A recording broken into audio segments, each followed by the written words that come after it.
One of the delusions that tend to go, delusions is a very bold and unkind word.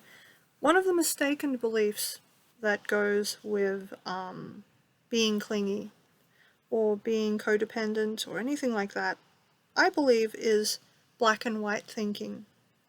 As in, you fall into the trap of thinking, if one person doesn't like or love me, that no one can like or love me.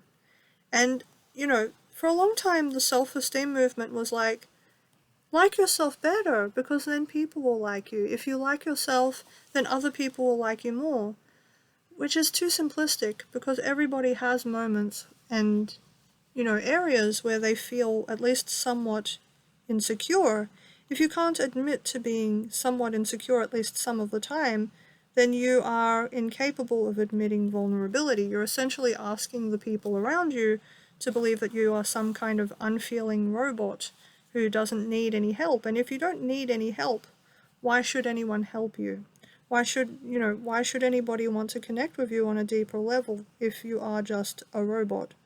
So I invite you to set aside the belief that everybody has to like you and that everybody has to like you all the time, or that you have to feel likable all the time for your life to have value. Because really, even homeless bums can find people to be friends with. If even homeless people who don't seem to have anything in the world going for them, not even basic bodily hygiene much of the time, if even they can find friends, do you really believe that you're hopeless? No. But if I think back to myself in my youth, when I used to complain bitterly about not having friends, it was often the case that I had done little, if anything, to reach out to the people around me. And even when they would reach out to me, I would typically bite their head off, because once they would talk to me, I couldn't believe that they had any positive intent. Not simply because I felt bad about myself, but because I also felt terrible about everyone else. I really just had that low of an opinion about humanity.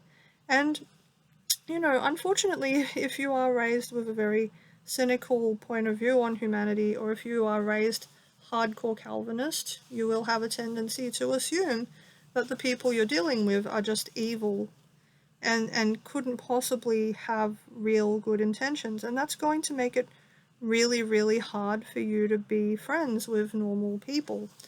Um, and yes, sometimes being friends with non-Christian people can be especially challenging, because their values can be very different. And similarly, I imagine non-Christian people will sometimes struggle to be friends with Christian people, because we can come off as stuffy and repressed and arrogant and, judgmental.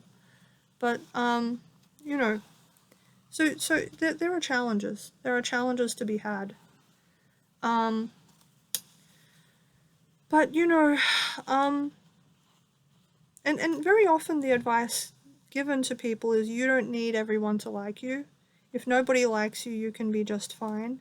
And there is an extent to which that's true, in that even if somebody doesn't like you, your life can go on. But, realistically, there are going to be times when people dislike you for completely ridiculous reasons. There are people out there who dislike me simply because of my race. Simply because I'm a halfer. Is that something I should be worried about? Of course not. Racism is inherently absurd. And certainly not everybody is racist. There are people out there who are so strongly opposed to racism that they'll go out of their way to show me that they like me simply because they find racism deplorable. Um, there are people out there who dislike me simply because I'm a Christian. Is that a good reason to dislike someone in of itself? I don't think so. I think that that's a form of religious discrimination, and I actually ethically don't feel it's defendable, so I don't take it on board. And that's the thing. My life goes on. And in each of these cases, the things I would have to do to convince these people to like me would involve doing things that would make me like myself less. If I wanted the racists to like me better, I suppose I'd have to bleach my hair blonde and put on blue-eyed contacts and, denounce everything of my own racial heritage. And, should I have to do that to be liked? No. Do I want to do that in order to be liked? Absolutely not, because I'm actually quite proud of being a half-caste person. And, similarly, there are going to be things in your life that people won't like you for. Like maybe they won't like you for the crowd that you hang out with. Maybe you have a different religious belief and people don't like you for that. Maybe maybe you're a ginger and people make fun of you for that. But I invite you to notice that these are really, really stupid reasons for not liking a person, so you shouldn't feel obligated to take that with any seriousness. It's really upon the other person to grow the F up and to just, give you a break. Then even if a person has legitimate reasons for disliking you, however, like for example, maybe you did do something really bad, really unethical, and then that person doesn't like you because of it. Well, if they're a reasonable person, you should be able to sit down with them and talk about it. And apologize and have them, hopefully over time when they're ready, forgive you. If they're unwilling to forgive you, it's, that is their prerogative to do so, but it's not on you. By that point, you've done what you can do about the situation at that point, and there's, you know what I mean? That it's not upon you to keep beating yourself up. Because that's the deeper emotional problem behind clinginess. You beat yourself up all the time, so you end up being emotionally dependent upon others to build you back up. And worse yet, you might be thinking, if I put myself down enough, that will convince other people to like me more.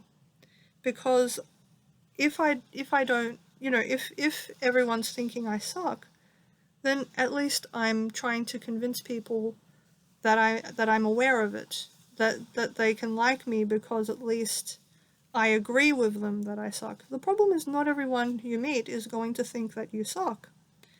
Case in point, there's a man that I've spoken to for a long time. I refer to him as the American man in my videos, and he feels immensely low about himself. And, that hasn't caused me to dislike him in of itself. It makes him sometimes a bit frustrating to deal with because I spend a great deal of our conversations trying to convince him that he's not that hard to like. And he, in truth, he isn't. He actually has a lot of amazing gifts and talents. But he doesn't, he doesn't seem to take that much comfort in them. And insofar as he does take comfort in his gifting, it's not coming from a place of security. It still seems to come from a place of insecure clinginess. And, when I say this, I'm not critical of him because I know how he feels. I know where he's coming from, and I'm willing to, so I'm willing to work with him on that. But notice how I have empathy for him, precisely because I know the path he's walking, precisely because I know the way he feels. And might I ask you to consider, if you feel like the people you are surrounded by don't really understand how you feel or don't really understand what you're going through, maybe that just means you need to find different people. Maybe it just means you need to find another crowd who can understand how you feel. Because, certainly it took me a really long time and a lot of looking for me to find friends who let me feel understood and let me feel accepted. Certainly I had to grow within myself as well. I had to get better at communicating and better at liking myself so that I didn't, constantly treat other people like garbage as soon as they would approach me with friendship. And, that took a long time. I mean, I was very lucky in that for a period of time I had a boyfriend who was immensely emotionally supportive towards me and basically functioned like a kind of human therapy animal for me. that really helped a lot. But might I ask you to notice, if you do get yourself an actual therapy animal like a dog or a cat, they're probably going to love you if you offer them enough attention and affection. And certainly for me, my relationships with my pets have been places where I've been able to grow emotionally by quite a lot.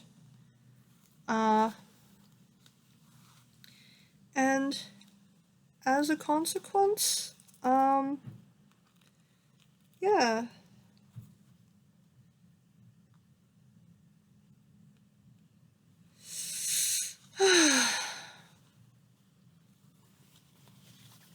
you know, I did become better able at accepting the idea that I had good things to offer.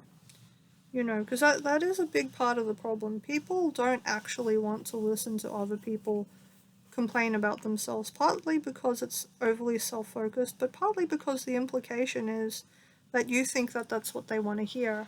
And most people aren't that cruel, actually. We might imagine them to be that cruel if we're clingy and lonely. We might be thinking, oh, the world is such a cruel place because there's all these people who have treated me like crap all these years and yeeted me away violently. But that's part of the problem with clinginess. You're looking at those few spare examples of people who were unkind to you, and you're failing to notice all the instances where people were kind to you and did acknowledge your likability. And okay, so one of the things that really helped me on my journey was actually, and I talk about this a lot, the discovery of a TV personality called Mr. Rogers. And I'm going to post a link to his videos in the description, because I think that his uh, his his programs are very therapeutic. They're very helpful. In that they really, really strongly emphasize the notion that not only are people inherently likable, regardless of who they are, but that the desire to be liked and the enjoyment of being liked are actually normal feelings for a person to have. Because I think if you go around thinking that your all of your emotions and all of your desires to be loved and accepted are inherently unworthy, that's going to leave you a lot more emotionally needy and vacant than you would be if you believed that your feelings were allowed, that you were allowed to feel lonely sometimes, or that you were allowed to feel afraid sometimes, or that you were allowed to want people to like you, because that's one of the horrible things we're taught in this day and age, that we're not allowed to want to be liked, which is not really a fair expectation. Even the people who say, oh, I don't care if anyone likes me, a lot of the time, when they say that, they're typically trying to convince people that they are, you know, worth something. They're usually indirectly saying, please think that I'm a cool person because I don't demonstrate any vulnerability. Please think that about me. Please think that I'm strong and brave and cool. When, an emotionally healthy person won't require to be seen that way at all. That an emotionally healthy person will be able to admit that not only is it okay to be liked, but that it's also okay to take pleasure in the moments where people show you kindness and respect. And that doesn't have to be overly clung to for it to happen, that it can happen naturally.